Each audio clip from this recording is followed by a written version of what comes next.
Okay. All right. Well, thanks for being here for this virtual information session with some wonderful news managers from Gray Television.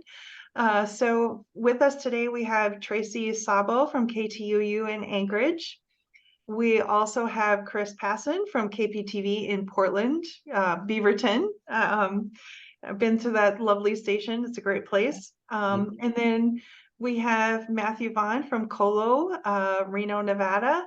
And hopefully joining us will be Scott Duff from Hawaii, but He's working on it. He's trying to get in, but he said he didn't get allowed to come into the meeting, so he's trying. All right. So we'll have him come in. We have a couple students here. We might have some more joining us, I think, as we go along, but we'll also just kind of have a chat here. We'll introduce Scott when he comes in and we'll get started. So my name is Wendy, and I am the Career Ready Advisor and Program Manager here at Merle. And I help students with, interviews, resumes, cover letters, all that great stuff, but also a lot of their professional development. And so this is definitely a part of that in enhancing student professional development, getting them connected with great folks like you. We have this wonderful partnership with Gray Television, and I was able to take some students on a shadow opportunity over to Beaverton in the fall, and it was wonderful. They were raving about it. So we're hoping. Yeah, we had a great time. Yeah. Yeah, it was very informational. Chris was there, and it was just awesome. So we really appreciate that. And just to give you a little overview of Gray TV, it's a media company that owns and operates 113 stations in television markets that reach 36% of US households. So that's pretty significant. They started in 1891 with the Albany Herald, which is a newspaper, which is really interesting, and some good small town roots there. I don't know, though, Albany is probably not a small town anymore. It might have been in 1891, but not now. And we're just going to have a casual chat with these experts here. They're all news managers and have a lot of insight to and knowledge to share with us. So I'm just going to go around, and instead of me reading bios and things like that, if you could just introduce yourselves and let us know what your current role is, and why you chose the position that you are currently in, or why you sought it out. Who wants to go first? Yeah. Go ahead, Chris. Okay, cool. I'm Chris Passon. I'm the news director at KPTV in Portland. We're the Fox affiliate there.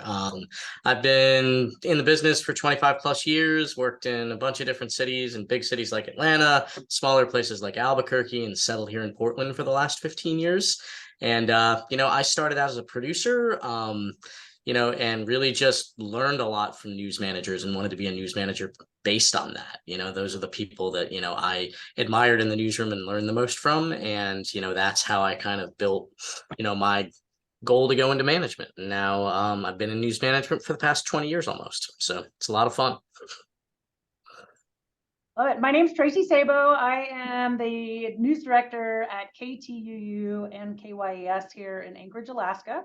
KTUU is the NBC station, KYES is the CBS station, and it's a pretty unique environment that we work in and do news for both stations. So collectively, we call ourselves Alaska's news source. It's easier than having to give a bunch of call letters. I've been in the business 30 plus years, which makes me feel really old. I started in radio, and then I worked my way up and ended up in network for 20 years, and then have been here in Alaska for 11 as of this month. And I got into the business because I was the person who drove my parents crazy, asking why, and lots of questions my whole life. So I learned how to make a business out of it. So, I think that, first of all, thank you for being interested in the field of journalism. I know it is a field that draws a lot of interest, but it isn't for the faint of heart always. And so finding fellow curious people who really are interested in why things happen, how they happen, and ideally what we can, do as fellow citizens to keep shining a light in the areas that need to get better. I am wholly welcome of everyone that has similar interest so that we can keep this field and career very vibrant, because it's really important. So I applaud your interest in the field, and I hope you get something out of this that helps you become a member and a fellow journalist at a station like any of these or others. I'm just supportive of the industry in general. Awesome. My name is Matt Vaughn. I am the news director here at Colo TV in Reno. We are the ABC affiliate here. I've bounced around mostly to smaller to mid-sized markets in my career, and was started as on the assignment desk. So speaking to the importance of that job when we were chatting a little earlier, I know from experience because that's where I started, and just how vital that role is. And then eventually moved on to reporting, which was my true passion, and storytelling. And took some time away from the business for a little while when my son was born, and then came back as an executive producer, and then worked my way up to the role I'm in now as a news director. Been the news director here for a little over a year, so still new to the role into kind of the upper management side of things. But I think what's really exciting for me, coming from the background that I've had and having done most of the jobs you can do in the newsroom, is being able to really understand the plight of our people in the field, and being able to work through those problems, and that problem solving has really come in handy in this position, and just trying to set my people up for success the best way possible and the best way I know how. But I'll tell you what, management was not something that was necessarily something that I was striving towards. It's something I kind of fell into, but it's one of the best happy accidents, because getting to take care of my staff every day and help lead this team and put our best foot forward has been a great experience. And like Tracy, I would encourage you guys, if you're already curious and you're just curious by nature, that's a great starting point for any journalist. And just keep asking questions, keep being inquisitive, and again, like Tracy said, I hope you guys get something out of this today, and we can help maybe push you a little closer to becoming a journalist. Wonderful, thank you. And Scott, you're right on time. Welcome. So we're just kind of going around, and it's your turn to talk about what you do in your current role, and how long you've been doing it, and why you chose to do what you're doing. Sure. I guess I'm challenged because it took me 12 minutes to find my way into the Zoom meeting room, but I finally got there. So The first check to be a multimedia journalist, Scott. yeah, so there you go. I've problem solved. See, I'm playing off what Matt just did. I did some problem solving, figured it out. So that's good. My name is Scott Duff. I am the news director here at Hawaii News Now here in Honolulu. I've only been here in this role for 8 months, and I have 36 years in TV. Worked 15 of those years in the Columbus, Ohio and Kansas City markets. I spent 16 years as news director in Montgomery, Alabama at the NBC affiliate there. Spent a year in Topeka, Kansas as a news director. I think Matt kind of said it a minute ago when I joined. I really didn't ever really want to be a news director. I really despised news directors because they seemed to always get in the way, and they weren't always pragmatic. And it's like I hardly even talked to a lot of early news directors when I first started. But then I kind of learned over time that, I bet I could do this better than a lot. And I learned from the good ones and made sure I don't do things from the bad ones. And here I am today. I think serving your team, making a difference, those are just not sayings. They're things that we live by. It's probably the most rewarding job I've ever had, because when you give someone or empower someone a little bit of your knowledge or encouragement or constructive criticism and see what they do with it, it's amazing. And there's no better reward than being able to see someone grow and watch them just flourish. So, I think it's a certain mindset to be a news director, to be a leader. I think, when you think of the leadership, you think of a lot of different things. And, one of the things that I think about is, you have to serve, you lead by example. And again, those are things that, you just don't say, but you have to live. And sorry, I left something I actually had found here. Hold on.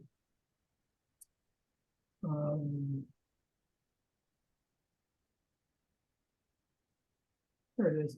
This is something that kind of reminds me, being a leader, it's someone who helps others achieve a level of success that maybe they would not attain. It requires an effort to learn about others. And that's probably the biggest thing, is investing in your people and to identify what they need to do to maximize their potential and help them realize their potential.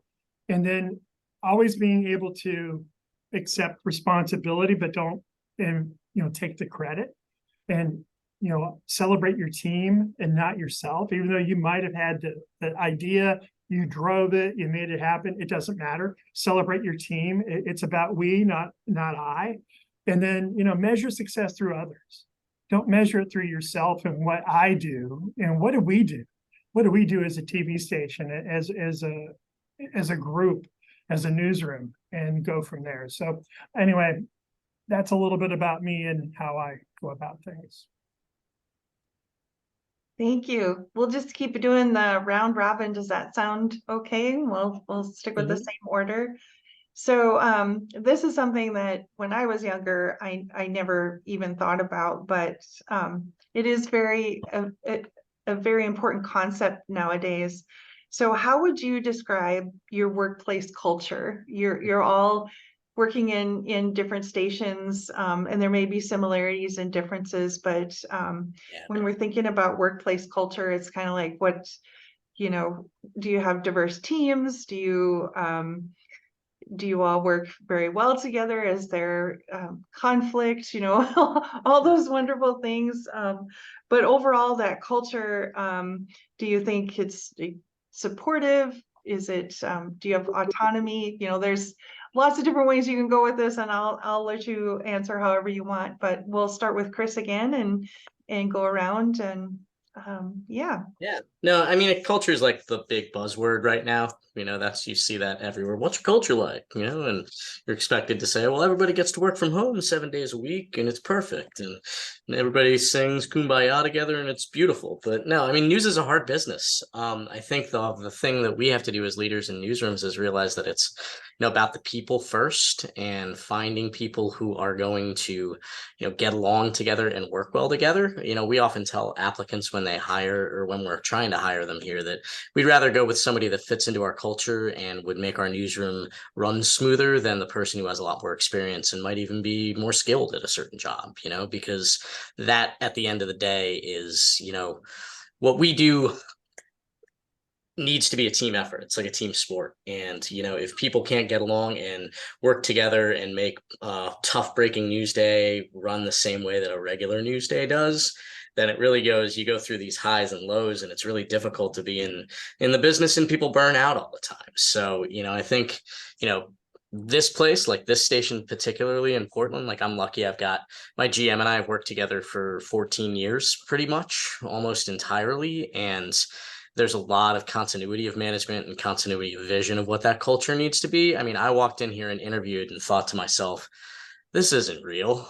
Like, I've worked in so many newsrooms where people are yelling and screaming and they're not laughing all the time. And I'm like, they just did this because I was interviewing today, and 14 years later, the other shoe hasn't dropped, and we try to convince people of the same thing. And, I think that's a collective effort from everybody in the building. That's like, your veteran people who are anchors. Like, we're really lucky. We have anchors in this station who have absolutely no egos and are huge leaders in the newsroom and things like that, and invest in the success of the people who come in and who they work with, whether that's a producer, a younger reporter, or something like that. We have, great buy-in from, work group to work group, where people help each other succeed every day. And, it has been, I'm really lucky because I feel like it's been the best place I've ever worked. And I'm lucky that I've been in a leadership position here. So I've got to learn from people who have, figured out how to keep the culture where it is. And I would say that if nothing else, it's the most important thing that we have to do as hiring managers and as managers day to day, because this is a tough business. Like I said, when I started, and you need people, there's always going to be a hard day coming. You just have no idea when that day is. So you need people on those days that aren't that hard to, feel as if they are, they have some space. They're being respected by their managers. They're not being pushed to the point of exhaustion. They don't they don't work in their tails off those days, so that when those really hard days come, they don't just, come to work. They want to come to work, and they call you and ask what they want to do and things like that. So that's, I think, the secret sauce of, what a good newsroom is, and how you run a place, or how you can help, other people as a management team run a place to make things go smoothly on the good days and the bad days. So does that answer it? Mm-hmm. Sounds good. Thank you. All right. So, I will second everything Chris said. And I will also talk a little bit about the culture. There's a culture of Gray as a larger organization. And then there's the culture of each station, which makes it unique within the Gray organization. Yeah. Some of that overlaps and some of it is unique. And, with Gray, there's very much a culture of collaboration. This is not a top heavy organization with a bunch of people barking down orders from the top. I've heard of those places. I've fortunate enough never to work for one in my career to date. Let's hope that continues. But Gray is very much a place where they are looking at the individual success as well as the group success of each station, and then the larger group success. And so we work together between stations. If there's an employee that, let's say, starts in Anchorage, Alaska, but decides they really want to get to Portland, we will work together to make that happen between the news directors. And that's a very big selling point, I feel like, when you work for a group as large as Gray, is there are literally stations all over the country where much of that is easily transferable, all the same systems and things like that are easily learnable. But then there's each station. And so as you're starting out, coming out of school, I really encourage you to find a place that really fits as a growth spot for you. It is very important to have a news director that understands what your goals are, and also your areas of unique areas for growth. We all get asked that question when you get interviewed, what are your strengths? What are your weaknesses? It's age old. But I encourage you, as you're having those conversations, to be very, very, very honest. All of us have strengths. All of us have weaknesses. I have plenty. We could do a whole Zoom about them. So I tell you, be honest about it, because what you're looking for is that perfect fit, ideally, where you are surrounded by a lot of people that can be mentors, whether it's the news director or an anchor or a fellow MMJ or producer or assignment manager. You really want to pick a spot where you personally feel you can grow, and that you feel is coming to you as a mutual relationship. Employment is a relationship. There are going to be good days. There are going to be bad days. I'm going to have them. You're going to have them. We're going to have them together. And we really want to make sure that we're there to help collaborate and stick together and grow together, because we all rise the tide together. When we win, we all win. And when we have some unfortunate gap, we all lose. So, I would tell you, our culture here at KTUU in the unique way, long before I got here, they set a really high bar for culture of excellence. And it sounds very intimidating. I was intimidated when I came into it. But what it really means is that we're going to come in every day and do our level best to be excellent. We're going to come up and fail. It's a human endeavor, but we're going to support each other in trying to get there. And then the culture of collaboration is really big here. We spend a lot of time listening to both tenured employees and brand new employees, especially during the times of COVID when things were challenging, and also coming out of COVID when, let's be honest, the workforce has changed a lot in a lot of ways. And so we've been working on coming up with a 4-10 schedule option for people that want to work here. And a lot of people have wholly embraced it to say like, look, I live in Alaska and I really want to spend time outside doing fun things. I didn't move there to work inside a lot of days. So we heard that loud and clear, and it was hard as a manager to work out schedules to cover everything. But we're now making that an option for people because we get it. We totally get it. And work has changed. We do offer some work from home, not all. But there are days, depending on what you're doing and how you're doing it, sure, you can edit at home. That's no problem. We're a remote organization. So, it's really about adaptation and collaboration and continuing to change the workforce so that it works for everyone. And more importantly, so that we can continue to serve the viewers that we're here to serve. So that's a little about our culture and the Gray culture, if it's helpful.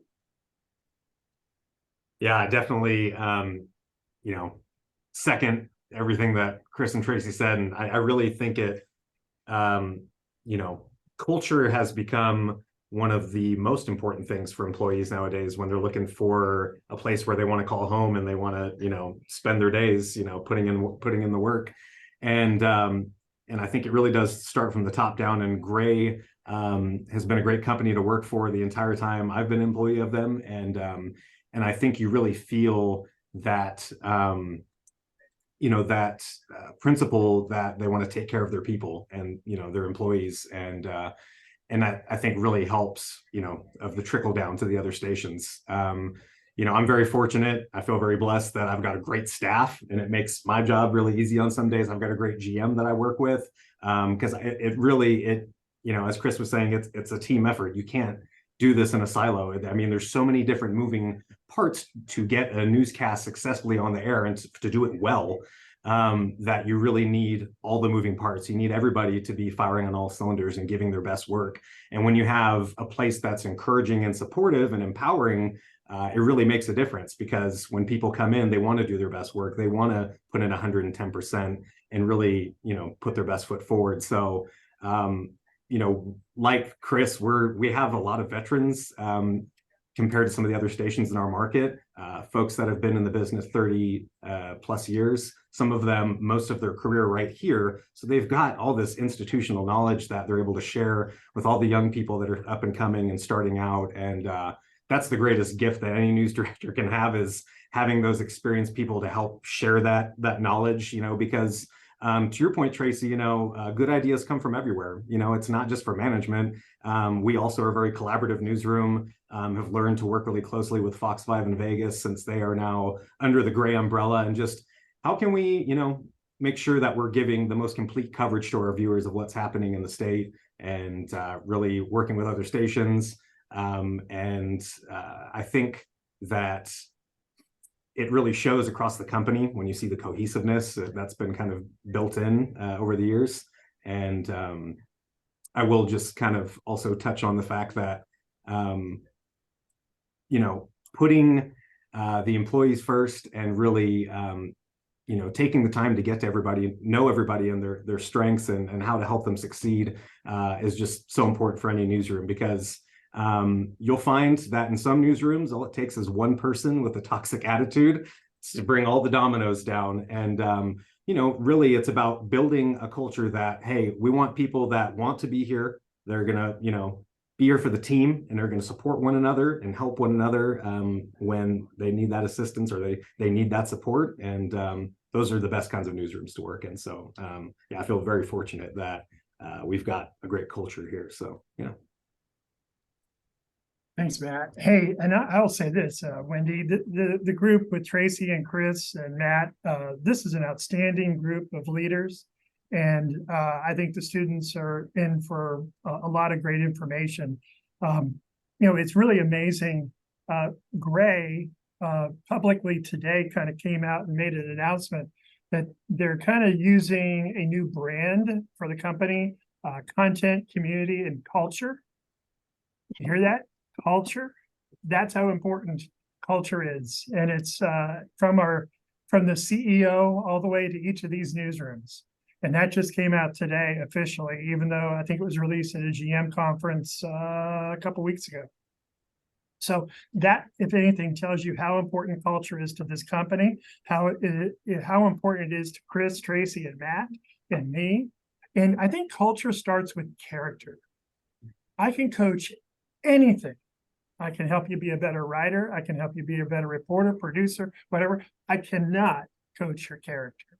And it starts with character. It starts with people. You win with people. And people are our biggest resource. And I believe that. And I've been told technology this and that. And, I love technology. It's amazing. Amazing that, when I started out, you had 2 tape machines. You had this big thing called a 3/4 inch tape. It was bigger than a freaking laptop almost. And you're putting together tape on a line, and there was no time code, and it took you hours to edit a newscast. Now it's minutes, and it's amazing what technology will do, but it does nothing without people.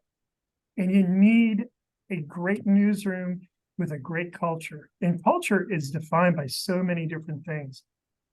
I think having a good culture is always having a very diverse newsroom.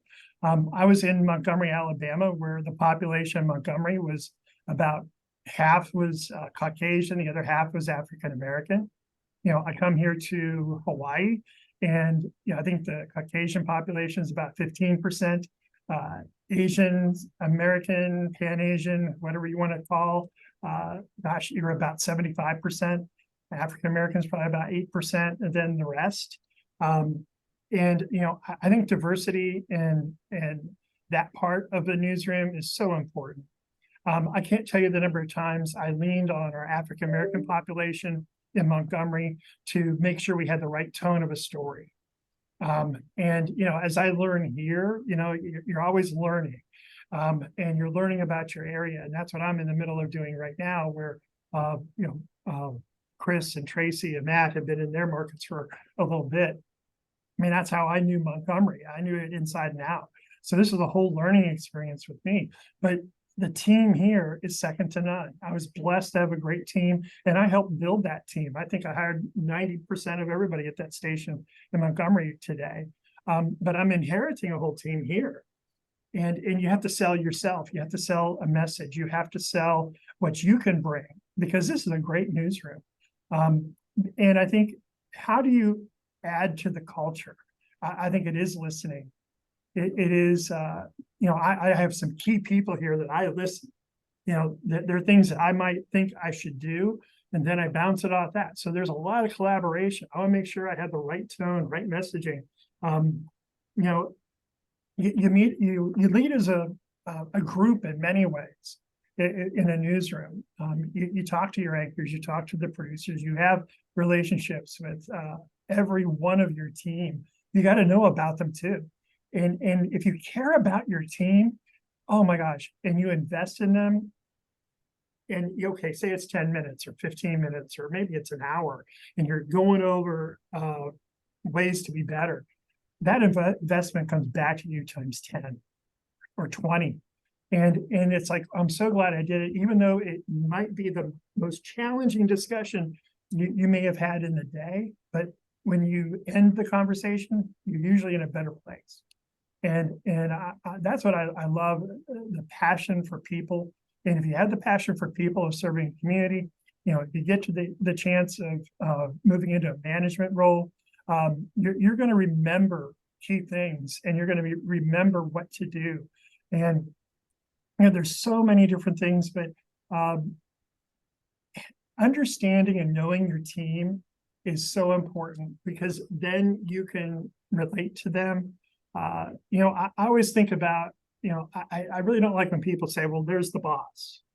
I like to think of, I work with you, you work with me, I have a role, you have a role. I'm going to respect what you do. You need to respect what I do. In my role, guess what? I have to have the final say on some things. And if you respect that, I'm going to respect what you do. So I think it starts with a mutual understanding, and that's just how I go about it. I mean, you can be successful and be a bit of a dictator, and drive the thing and run it your way and all that. But I think a newsroom that knows that, okay, if I say something, I'm going to be heard, that goes so far. So I'll let Wendy on to the next question. No, that's great. I think just from my experience in meeting folks from all across the country, really, it seems like Gray has this really wonderful umbrella of, they're not like it's not operated like a big corporation in any way that I've seen. And it seems like your smaller newsrooms are really community oriented and really invested in that. So it's really special to talk to everyone, and it's sort of the same sort of message across the board. So it's great to hear you all say that.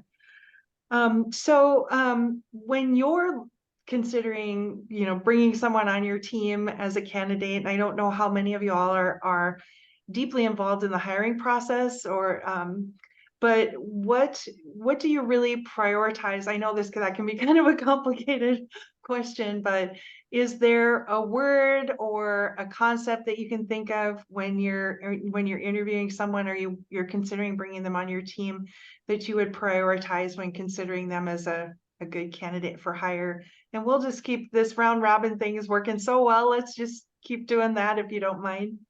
Yeah, Tracy hit the nail on the head on the first thing she said. It's curiosity. Like, our business is built on asking questions and not taking the thing that's shoveled at you as gospel, but figuring out whether or not it's true and where the story is, where the story lies within it. And so we're looking for people who are curious about anything, really, and have a passion for journalism, have a passion for storytelling in some way, or a passion for uncovering the truth in some way. Just someone who, excuse my language, but who really gives a shit. Like, that's what we want. Like, I don't want someone who's indifferent. I want somebody who's gonna try to figure it out, and that's when we interview. And to be honest, like, I mean, Wendy knows we've hired a number of people from Washington State, and they're the ones who are curious and we're passionate about things, and they've succeeded, whether it's in our newsroom or moving on to other newsrooms and things like that. It's been great to have, we've found really great people from your school who have that in them. And so I would say, above everything else, it's that. Yeah, obviously I will double down on my own curious word, but also just voracious news consumption. I think that is lost these days. I'll often interview candidates and I'm like, well, what do you read every day? Not what a novel's great, but like, what do you read to be a more, well-rounded individual? What are your news sources? And so somebody who's not just looking in one place, but constantly looking, thinking, being a critical thinker, like, just because you read something doesn't make it true. It doesn't make it any more true on my station than it does on Chris's or Matt's or Scott's. What does make that a valid story? Is it highly fact checked? Does it have a lot of different perspectives, diversity, all of those things? And so I want people who are curious, that are driven to do great work. I'm not really interested in apathetic folks who only want to go do a Zoom video on a ski trip. That's great. I'm all for it. In Alaska, you can do them all day. Love those stories, but on a hiring metric, I am looking for people who are community minded, who want to get their hands dirty and trying to get answers and truths, and not scared to pick up a phone and make a call. I know that the world has changed a bit and we have gone a lot more online and text and all of those things. You are going to have to pick up a phone, and you are going to have to talk to people, and you're going to have to be willing to grow personally in this role and put yourself in some uncomfortable situations. Sometimes it's often not intentional, but here in Alaska, look, we travel all over the state. I have people on airplanes constantly. You're flying 3 to 5 hours away and you're still in Alaska. And you may be in a very rural village, and you might have to be okay with sleeping on the gym floor there to do a really important story about a community that really doesn't get heard often enough, maybe a Native community on the edge of climate change, or who knows what the story is. If that sounds amazing to you, and it sounds like a phenomenal opportunity to see places in the world that might open your eyes to growth, but also give you really great journalism opportunities, you're the candidate I'm looking for. If that sounds horrible to you, and that is not your cup of tea, by all means, there still may be a really amazing Gray station for you. But for Alaska, I'm looking for people that might fit that mold, and that mold doesn't cause them to self-eject. There's no right answer. Each station's very different. That's why I say look closely when you're looking for a job, because there are unique opportunities all over Gray. Yeah, I mean, we've got 113 stations, right? So lots of options, lots of variety, different newsrooms out there. But you know, Chris and Tracy both have things that definitely I look for. You know, curiosity is a huge one. You know, being a self-starter, someone who, you know, you don't necessarily have to have information fed to you, but you can go out and seek it out on your own and find what you think is an interesting or compelling story and find out what are the parts, you know, all the sides that I need to tell. But I think something that stuck out for me as something that Scott had said, and I think rings true for me personally, you can't train character. Character is so important. And, you know, you really want, to your point, Chris, someone who gives a damn, who wants to be here, who's passionate about this, who is, you know, going to come in and have that fire lit under them, that they just have the passion for wanting to, whatever it is, uncovering the truth or being a storyteller.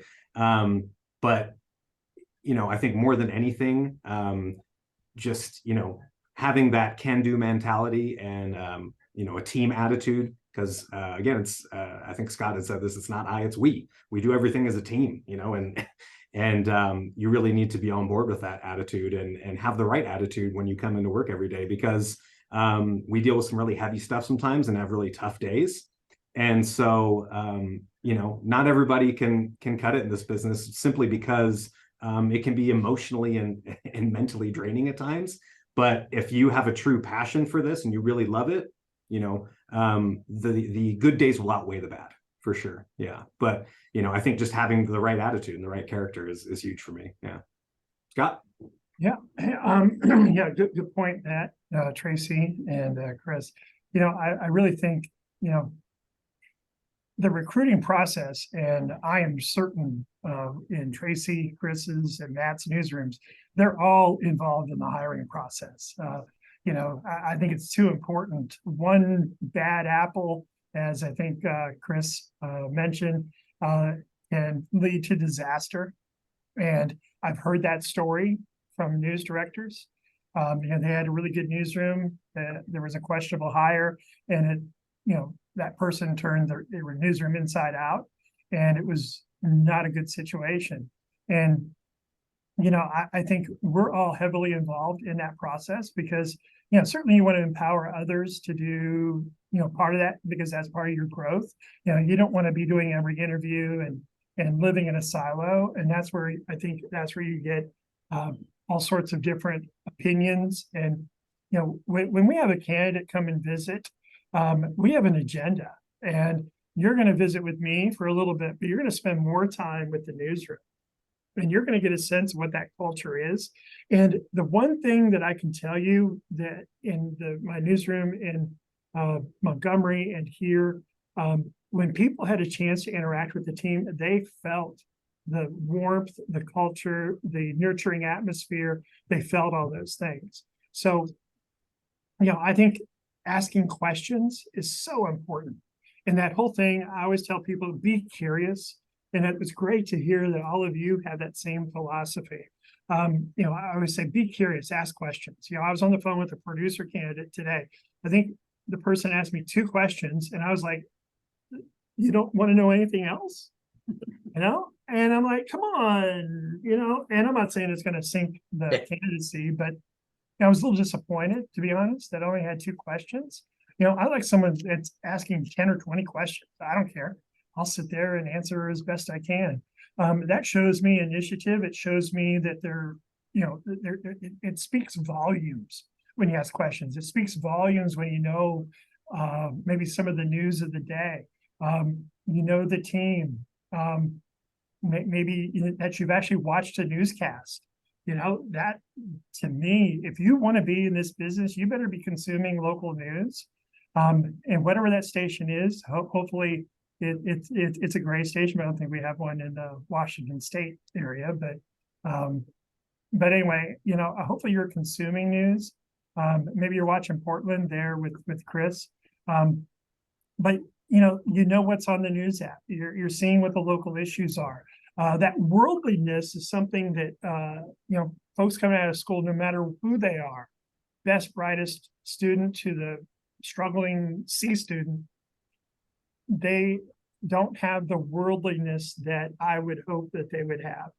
coming out of school. So the more you're involved with those types of things, those are things that are going to really set you apart.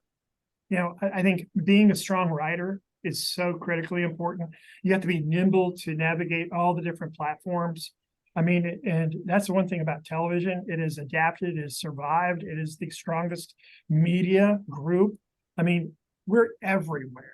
We're on Instagram, we're dabbling in TikTok, we're on Facebook, we're on your app. We have a TV app, we have a mobile weather and news app. We're on your television, 40, 50, 60 hours a day or a week. Well, not quite a day. That'd be something, wouldn't it? Anyway, we're pretty much everywhere where you want us, when you want us, how you want us. And if you're not a good writer, that's probably the biggest skill set. And I always tell students that are in underclass situations, minor in English.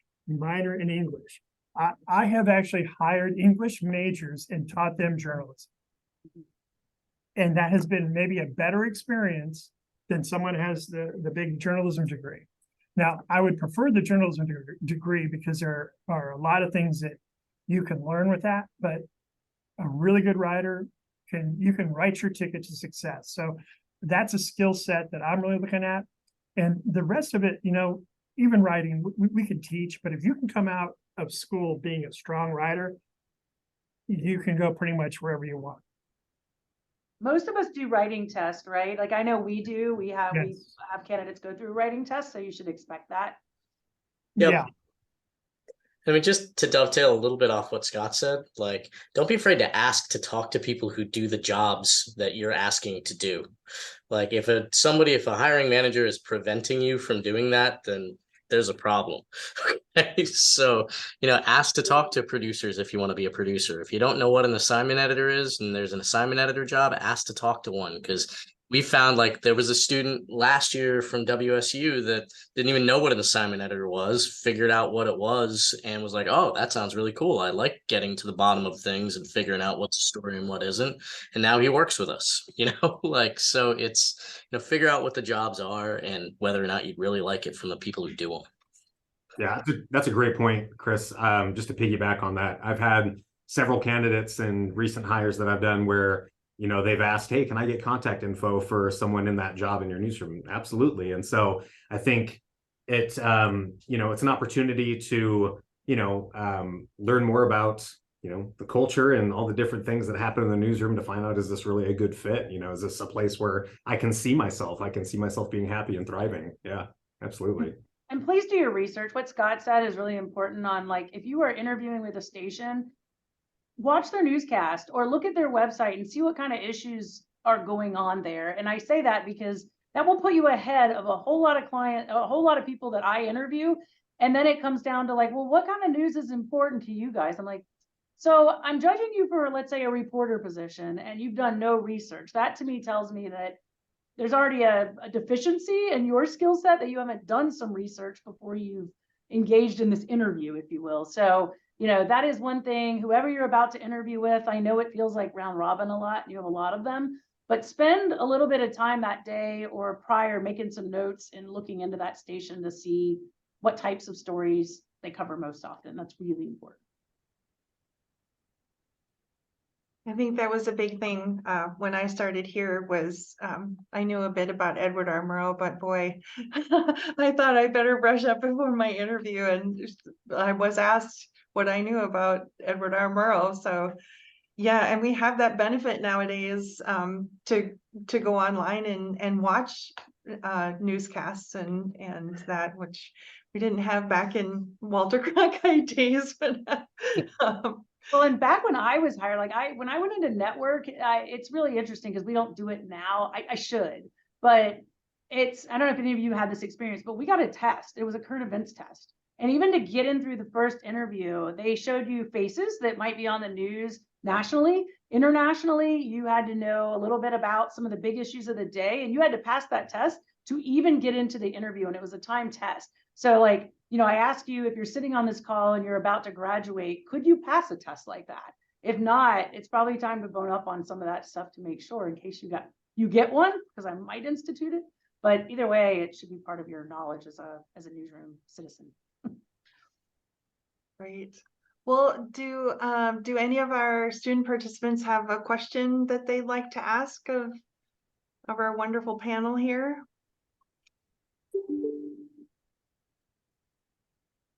No, pretty quiet. Okay. Let's see. I'm just curious, like, is there any, like, if you all are seniors about to be going into the workforce, and if you're not willing to answer, that's perfectly fine too. I'm just kind of curious your areas of interest, whether you're interested in thinking you're on air, behind the scenes. I'm just kind of curious, your own interest. You know, I'm always trying to take a litmus test of the types of candidates we might be expecting. I'll go first. I'm a graduating senior this year, and I'm interested in being more behind the scenes technical side of things. Mhm. That's great. We would love Yeah. even more of those.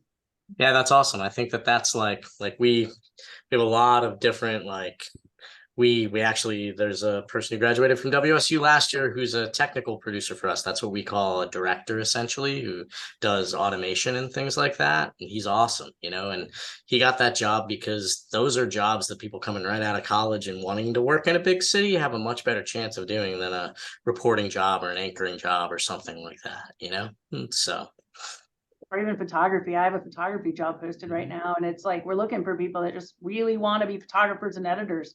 Like, that's behind the scenes, but creative. Take a look at that. Yeah, a lot of people, Patrick, don't realize that there's a whole career there. You don't have to be on TV. And I think to Chris's point, that technical media producer is a skill set that I think is really conducive to folks that have grown up with one of these in their hands. And it's a really techie job. If you're not really interested in storytelling, but being able to support a bigger project by maximizing the production techniques, it's a really good position to explore and look into, because it is really, the number of what they call is TMP positions, technical media producer. I bet you there's 3 or 4 dozen easily across Gray for sure are opening. And if that's something, a lot of times all you need is some aptitude of technology, and they will train you, because that is how in demand that job is. And Chris can tell you firsthand. Yeah, I mean, it is that job itself. You have more of a stamp on a newscast than 90% of the people who are participating in it, because it's your punching of the show that makes the difference. It's the last thing that goes on, it's the last thing that happens before it goes on air. So in breaking news situations, it's exciting because you get to kind of make it up as you go. In other situations, you're quality control and checking on others' work in order to make sure things happen the way they're supposed to. And it's a really big collaborative position because you learn to communicate really well with a bunch of different people to get stuff on TV in the best way. And so, it takes creativity and all sorts of things. And I think that a lot of people overlook those kind of jobs when you think about journalism jobs, because they don't realize they're out there, Yeah, at one time, Patrick, there used to be you'd need 10 people to get on the air between the floor crew and it's the control room crew. It's one person now. It's that TMP and a producer. We can get on the air with 2 people. Yeah. And that's it. And sometimes you can get on the air with just 1.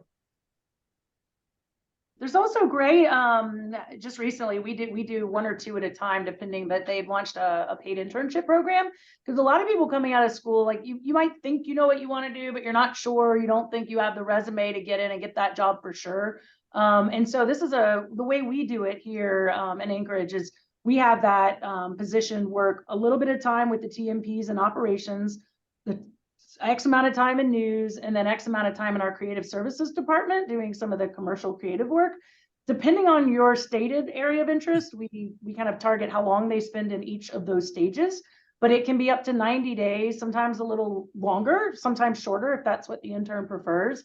But it does pay you to come in, one, get your foot in the door, and also get that real world experience, actually touching, doing, like if you are even a photographer candidate or even an on-air candidate, we will let you go on the air, obviously with oversight. But you are paid like an employee, and it's a really great opportunity to get into both Gray or a station without like a long-term contract or anything, and just, you know, see how it works for you. So I plug that. Most of those jobs for applications are on the Gray Careers website, and you can look at each station and see if they have the paid internship available. Yep. And there's a really cool story I'll share, and this is the impact of that. Our operations manager, he brought on one of those paid interns in the Gray program, and he is in school now at University of Hawaii, and probably within 3 weeks, we had a full-time opening for a TMP, and he hired him. So the young man's still in school. I think he's going to graduate in May, and he's already working full-time here. So that just, I mean, those stories are real. That happens. And the other thing that I'll share with you, that's creating your own luck. You know, I don't really think people are lucky. I think people create their own luck. And by that person saying, you know what, I'm going to take the time to go on a tour, that's where he was found. And then he raised his hand and saying, you know, hey, I'd like to do this internship type thing. And then I think that created his own luck. By him making the decision to take the tour that day, which I'm sure some students are like, oh, I don't want to do that. I'd rather go to the coffee shop or whatever. He invested some time in himself, created his own luck, and now he's got a full-time job.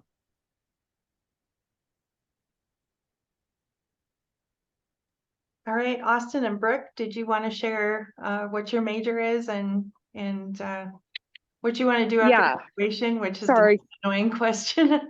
Can you hear me? Yeah. Okay, perfect. Sorry, my microphone wasn't working. My name's Brooke, and I'm a sophomore, and I'm majoring in broadcast news. And honestly, after, I'm not like super sure yet, but I'd love to do some anchoring work after graduation. Cool. Take every advantage, whether it's an internship or whether it's through your college program, and keep making reels. And I would tell you, like, if you want to be an anchor, you want to be on air, it's just literally about reps and growing and getting good feedback. So finding people, whether it's a local station or a news director that you just reach out to, cold call, we love doing that actually, because that allows us to find the next great talent, right? Yeah. So I love that you're a sophomore on this call and that you're starting early and are interested. And the next step is just do some reps, no matter how far you have to grow or whether you're amazing from the start. That's where to begin that. And so kudos to you. Work on the internship thing. Yeah. The summers, if you have chances to go and do internships at a couple different places over the next couple summers, it'll give you a chance to make more reels, a chance to really understand what's in a newsroom and figure out if that's really the path you want to take. Yeah, and Brooke. Yeah, I think I've definitely. Oh, sorry. No, go ahead. Oh, I was just saying I've been trying to look into internships, but I know it's pretty hard as a sophomore when you don't have that. I don't really have like a very put together reel right now, so I think that's what doesn't matter. I would look at the first. I would look at a sophomore trying to get an internship as someone who is like going to be a lifer in the business potentially. So, yeah, I don't think that should deter you at all. You don't need a reel for an internship at all. Promise. Yeah. I would agree with both Chris and Tracy. Don't let that deter you. Like keep pushing, because there will be a news director that will see your persistence and starting this process early, and will want to jump on that. So. Yeah, and Brooke, I'm just going to say, don't lose sight of your dream. If you want to be an anchor, it's not going to be easy, but don't lose sight of your goal and live your dream. Don't be deterred by somebody who says you'll never do it or whatever, or don't, get overconfident either. Listen, be coachable, take criticism, never take it personally. One of the first things I say is, hey, I'm here to help you. Anything I say to you is not personal. It's to help you grow professionally. So, you have to have a thick skin to hear it, especially in this day and age with all the social media. So, just be ready for that. Know what you're doing. I would also send some emails to some anchors that you like. Where are you from, Brooke? I'm from Snoqualmie, so I'm pretty close to Seattle. Okay. Snoqualmie, Washington. Sorry, you probably it's like it's about 30 minutes from Seattle. Sorry to interject, but that's also where I'm from. Cool. Yeah, I mean, well, there you go. sadly, there are no Sierra Gray stations in Seattle, but Portland's 3-hour drive from Seattle. So if you guys are, interested in, anything in Portland, let us know.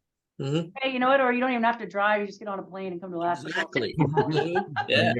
You can read a book or watch Netflix. Anywhere. There's also a Reno in Hawaii, which seem to have very nice weather. So, Sun. all right, Austin, Doesn't let's hear rain. from you real quick.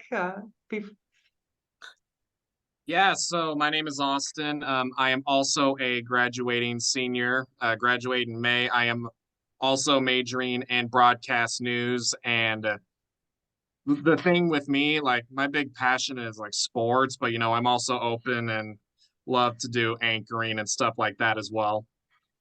Hey, Austin, I have a sports anchor and reporter job that just opened this week. So if you're interested, let me know. Cool. That'd be awesome. Yeah, but just got posted like yesterday or the day. Well, gosh, I could talk to you all for hours. You just have been incredible at sharing your knowledge and your experience. And I really thank you for your time. I would love to do this again. Hopefully maybe we can reconnect in the fall and visit then. And are you all on LinkedIn, or can students find you that way, or email me and maybe I can make an email introduction as well if that's something students are interested in? Do you all have shadowing opportunities in your station, or For sure. Okay, awesome. Well, let's go around one more time and just share with us some, parting thoughts about any advice that you can have for our graduating seniors that you wish you would have known, that you know now in hindsight. So. I think, from my perspective, thanks you guys for listening. I know this was an hour of people talking at you and we didn't do a ton of interacting stuff, but thanks for sitting through that. Hopefully we were helpful in some way.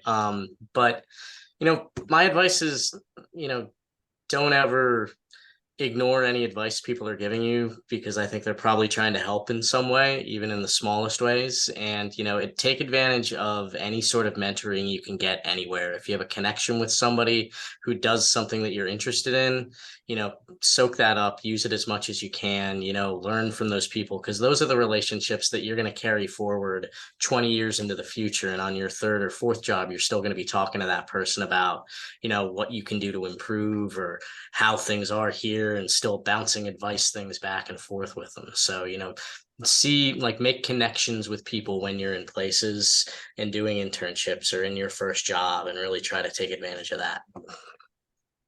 And I would just thank all of you for your time. The fact you are on this call already speaks volumes to your interest in your own career and your self-investment. That's huge. I remember I was there too. We all of us on this call were there at one point. And, we are looking for people who are very serious about being in this career, ideally long-term. And we are there as partners to help you find that perfect fit and to coach and to grow you. Look, West Coast, best coast. I started on the East Coast, and so I say it with full legitimacy. I would love this family to keep growing on the West Coast, and I would love for Gray to get more West Coast stations. Hopefully that will happen someday.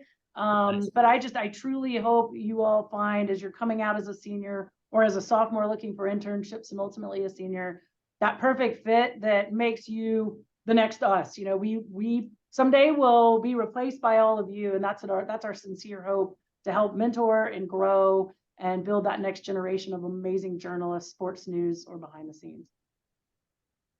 Yeah, absolutely. I would just say, going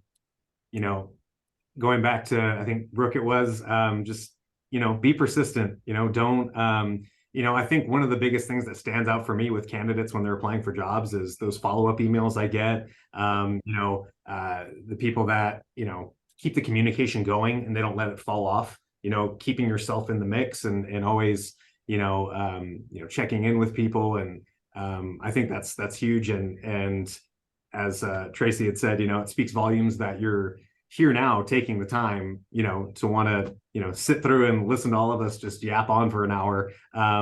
Really just shows that, this is something you're passionate about and or just really curious and want to know more about. And that's great. We love that. So I love what Scott said about don't let anybody tell you, stop you from pursuing your dream.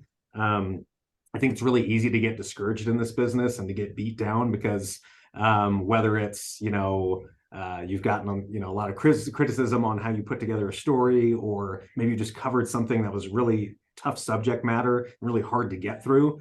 I would say just, really dig into your passion for this and don't let that wane you and don't let anybody discourage you from that anyway, because ultimately that's what's going to carry you through is your passion and your love for the job and the career and this path, of journalism. So thank you for taking the time and being here today. Yeah.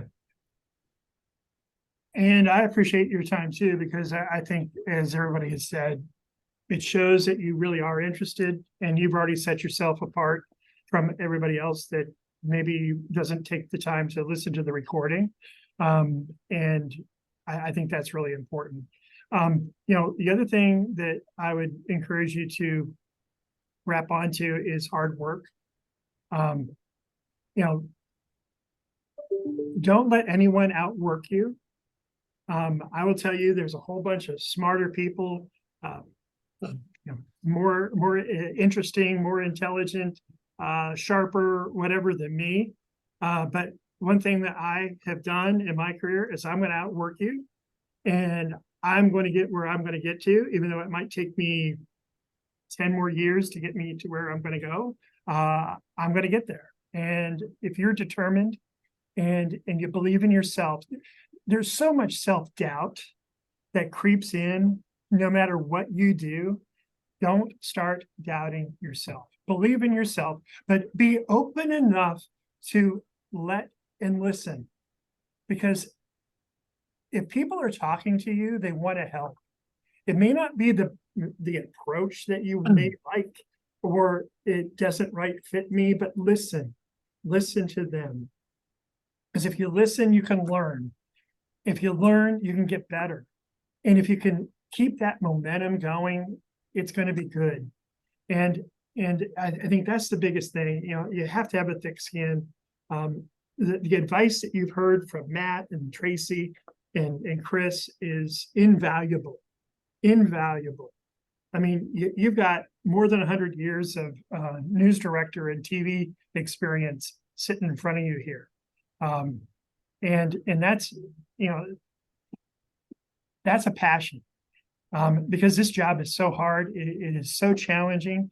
Whether you're a producer, you're a reporter, you're an anchor, you're dealing with real life, and this is the most unique job that's out there. No day is quite exactly the same. You have the ability to change lives. You have the ability to spark change. You have the ability to save people.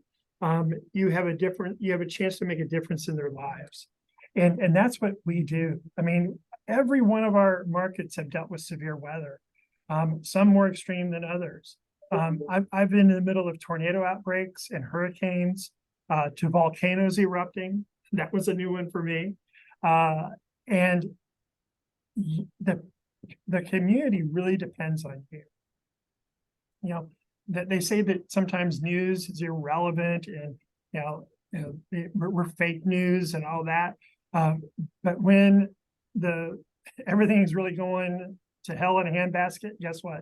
That they come to local news and they trust us. They trust Matt's station and Tracy's station and Chris' station. They trust Hawaii News Now because of our people. People are the difference. You had the chance to make a difference. So we're here for you. Reach out to us. I think you've seen passion from us to give back and pay forward. And I think that's pretty special. So we're here for you. Let us know. And if we can help, I know anybody on this call will not hesitate to get back to you. Oh my gosh, thank you so much. Austin, Brooke, and Patrick, thank you for being here. Again, yes, you really stand out and show dedication, and you have my email. So if I can help make a connection at all, please reach out to me. If I can support you in any way. And Tracy, Matt, Scott, and Chris, again, I appreciate you taking the time. I know you're all very busy.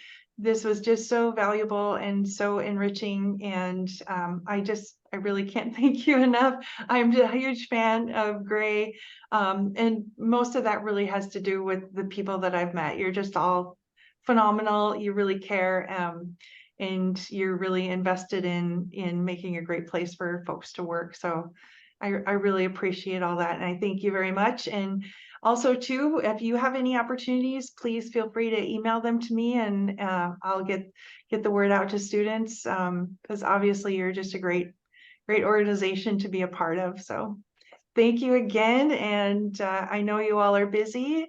Hopefully we can reconnect sometime in the future. Thank you, Wendy. Thanks, Guys, Wendy. Great to see you. You. Yeah. Mhm. Have a great day. See you guys. Mhm. Thank you. Thank you. Thank you, guys.